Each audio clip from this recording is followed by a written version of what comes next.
Günahın aləmə təsiri var. Günah elə belə görünə bilməz bizə. Odur ki, insan bəzi günahlar var. Onları eləyəndə bəla qapısını döyür. O hansı günahlardır ki, insan o günahları eləyəndə bəla gələr. İmam Səccad əleyhissalam buyurur, bir neçə günah var ki, insan o günahlar eləsə, bəla ilə üzləşəcək. O günahlardan biri məsxərədir. Yəni, insan kimisə ələ salıb gülə. Əgər bu günahı kimsə eləsə, Allah deyir, bəla göndərəcəm ona, gözləsin. Biraz sonra göndərəcəm, bilmirəm. İflas az. 1 saatdan sonra, 5 saatdan sonra, 10 saatdan sonra xulasa bəlanı göndərəcək Allah Teala. Məsxərə eləyən insanlardan Allahın acığı gəlir. Quran-ı Kərimdə buyurur Allah Teala: "Və izə laqul-lezina amanu." Bəzi insanlar var, iman əhli ilə görüşəndə deyirlər: "Qalu amanna." Biz iman gətirdik. Və izə xalav ila şeyatinihim. Elə ki keçdilər şeytanlarının yanına. Qalu inna ma'akum. Şeytanla da oturub duranda, şeytanpərəst insanlarla oturub duranda biz sizlənik. İnna nahnu mustahziun. Biz onları ələ salırdıq. Münafiqin xüsusiyyəti budur. İman əhli ilə oturur, deyim, mən səndənəm. Gedir, qeyri-iman əhli ilə oturur, deyim, mən elə belə onların yanındayım. İnna nəhnu müstəhziyun. Mən ələ salırdım onları. Yəni, məsxərə eləmək münafiqin xüsusiyyətidir. Əgər bir insanda bu xüsusiyyət varsa, o münafiq xüsusiyyətidir. Mömində gələk münafiqin xüsusiyyəti olmasın. Və Allah Teala deyir, və mən əhənə li vəliyyən. Bir insan mənim bir bəndəmi ələ salsa, mənlə mübarizəyə qalxır. Məni ilə vuruşur o insan. Ola bilər bir insan xəstədir. Ola bilər bir insan qüsuru var. O qüsurlunun, məsələn, dilini düzgün tələffüz eləyə bilmir sözləri, düzgün deyə bilmir. Onun dediyi kimi onu ələ salmaq, ona gülmək, kiməsə danışmaq, bu cürlə danışmaq, onun hərəkətlərini göstərib kiməsə gülmək, bu məsxərədir. Bunu da eləyənə Allah deyir, məndən müharibəyə qalxdım. Allahla da kim müharibə eləyib, bu günə qədər məğlub olub. Heç kəs qalib olub. Allah deyir, yəni bu həddə gəlib çatmışsan ki, mənlə vuruşursan, mən deyirəm olmaz. Və arxasıca deyir, bəlanı göndərəcəm sənə. Bəlkə də yatmamış göndərdim axşam vaxtı. Bilmək olmaz. Bəla da yalnız maddi məsələlərlə ölçülməsin. Biri Musa Peyğəmbərə dedi, hara gedirsən? Dedi, Allahla münacata. Dedi, sözümü deyərsən Allaha, dedi, deyərəm. Dedi, nədir? Dedi, Allaha dinəndə bu qədər günah edirəm, niyə bəla göndərmir? Bəla niyə gəlmir? Allah cavab verdi. Musa dedi, yaxşı deyərəm. Musa həmən sözü Allaha deyir. Allah deyir, Musa, ged o bəndəmə çatdır inan, mən ona böyük bir bəla göndərmişəm. O ibadətin, münacatın ləzzətini duymur. O Allah deyəndə xoşu gəlmir. O namaz qılanda tələsir. O namaz qılanda deyir, tez qılım ki, gedim başqa işimi görüm. O səcdəyə gedəndə bir ibadətin mənəviyyatından bir şey duymur. Bu bir bəladır göndərmişəm ona mən. Bəla nə gözləyir ki, bu məndən? Gələk daş düşsün başına. Həm bir şeylə olmur ki, bəla. Ondan böyük bəladır ki, o birisi bəla. Allah deyir, bəli, bir insan mənə qarşı çıxsa, axırı belə olar.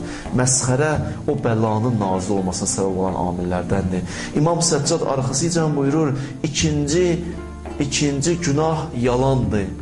Yalan danışan insana Allah bəla göndərir. La su'ə əsvə'u minəl kezib. Yalandan böyük nə var ki, deyir. Yalandan böyük nə var ki? Vəziyyətdən çıxmaq üçün bəzi insanlar yalan danışır. Hədisdə var, Səlasun mən kunnə fihi kənə münafiqən.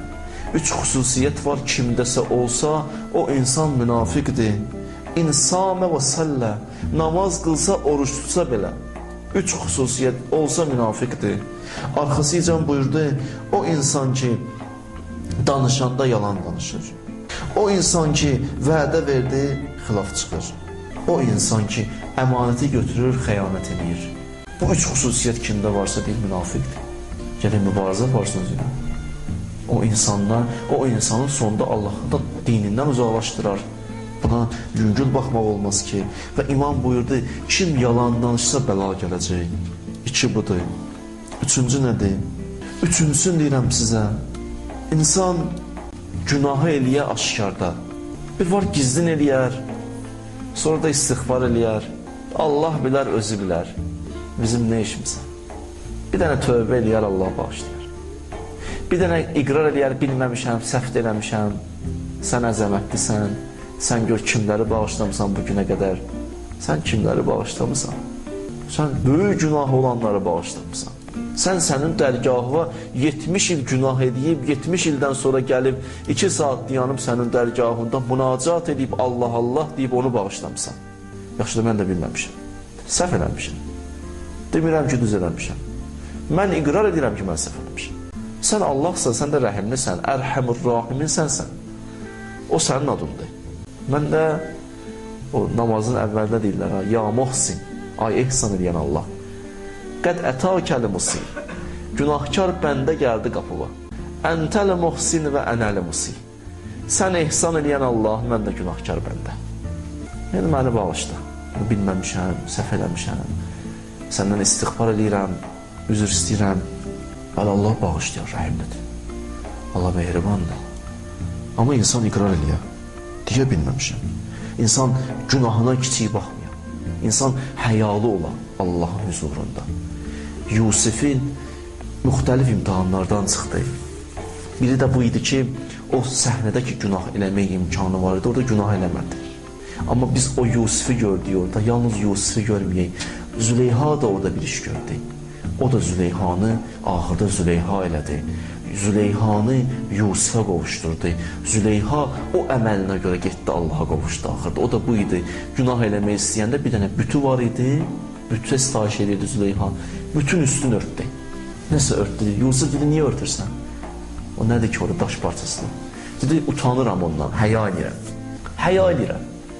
Dedi, sən daş parçasından həya edirsən. Mən Allahın huzurunda məni görəndən, eşidəndən niyə həya eləməyim ki? Bu Yusifin sözü. Amma Züleyha da həya elədi ya. Bunu unutma. O həya hissi var idi. Düzdür, onun Allahı o bütü idi. Amma yenə də həya hissi var idi qəlbində. O həya hissi ona apardı, Allaha qovuşturdu. Axırda gəldi oldu tövhid əhli. Axırda gəldi oldu, heç Yusufun üzünə baxmırdı. Dedilər, bəs niyə Yusufə baxmırsan? Dedi, əvvəl Yusufə aşiq idim, indi Yusufi Yusuf eləyən Allaha aşiq olmuşam. Da Yusuf da istəmir. Düzdür, axırda qovuşdu Yusufinə. Allah qovuşturdu bunları. Hürrü də hürr eləyən onun həyası oldu. Düzdür, neçədən əməl deyirlər. Bilirsiniz, neçədən əməl deyirlər. Hürrün haqqındakı, hür ki İmam Hüseyin Əsəlamın qabağını kesmişdi, qoşunun qabağını kesmişdi. Neçə dənə orada bir əməl oldu ki, axırda hürrü hürr elədi. Biri belə deyirlər, o ki gəldi İmam Hüseyin Əsəlamın qabağını kesti, qoşunun qabağını kesti. İmam Hüseyin Əsəlam dedi, mən namaz qılıram, hürrüdü qıl. Keçib kənarda qılmadı. Dedi, mən də gəlirəm sənin arxanda. Öz qoşunu ilə biri də gəldi, keçdi İmam Hüseynin arxasına, iqtida elədi, İmam Hüseynə namaz qıldı. Biri bu. Bir dəfə İmam Hüseynin arxasında namaz qıldı. Axırda hürr elədi onu. Adam bir dəfə dövrün imamının arxasında namaz qılsa, əlbəttə ki, qiymətli olar. Bir budur deyirlər. İkinci nədir? İkinci xüsusiyyət bu idi ki, deyirlər, İmam Hüseyndən su istəmişdi o ərəfədə. Suzamışdı. İmam Hüseyin Aleyhisselam daxı bilirsiniz də, bugün necə nə qədər danışmışıq, səxavətli idi də. Düşmən də su istəsə verdi. Düşmən də su istəyir verir. Gətirdi, əli ilə İmam Hüseyin Aleyhisselam su verdi, tarixdə yazılıb, əli ilə su verdi. Hür həmən əldən aldı, suyu içdi. Deyirlər, İmam Hüseyin Aleyhisselam əlindən aldı deyəni içdi, o təsir edir onun həyatına. Bu iki. Üçüncü də bunu deyirlər. Dedi, niyə yolumu kesmisən? Səkilətkə ummuk. Anon matəmdə otursun sənin. Bu diyandı baxdı, böyük sərkərdə idi ya. Bunu bilirsiniz, böyük sərkərdə idi. Diyandı, baxdı, heç də demədi. Dedi, mənə bunu kim desəydi cavabını verərdim. Amma sənə verə bilmirəm. Bir dənə xüsusiyyətə görə. Çünki mən bilirəm sənin anon kimdir. Sənin anon Zəhradır. Mən ona görə demirəm. Sənin anon Zəhradır. Mən ona görə. Da bu sözü qayıtmıram. Heç də demirəm sənə. Ondan sonra gəldi İmam Hüseynə qoşuldu. Və hürrün digər xüsusiyyəti həyalı idi hürr. Hürrün həyası hürrü dürr elədi. Qiymətli elədi. İnsan gələ Allahın müqabilində həyalı olur. Günahı da eləyəndə heç olmasa aşkar eləməyər. Demirəm gizli gedə orada burada günah eləyər. Heç olmasa çalışa vuruşa aşkar günah eləməyər. Çalışa vuruşa günahı aşkar eləyib da onu da cəmaata danışmayar. O şəkili gətirib haralardısa qoymayar. Çünki bunu eləyək öndə. Allah da görsün biz bilməmişik. Mən hələ aşkar günah edeyim, sonra deyim ilahi. Olmaz axı belə. Aşkar günah bəlaya səbəb olur. Aşkar günah bəlaya səbəb olur. Allah bizi həqiqi bəndələrindən qərar versin inşallah.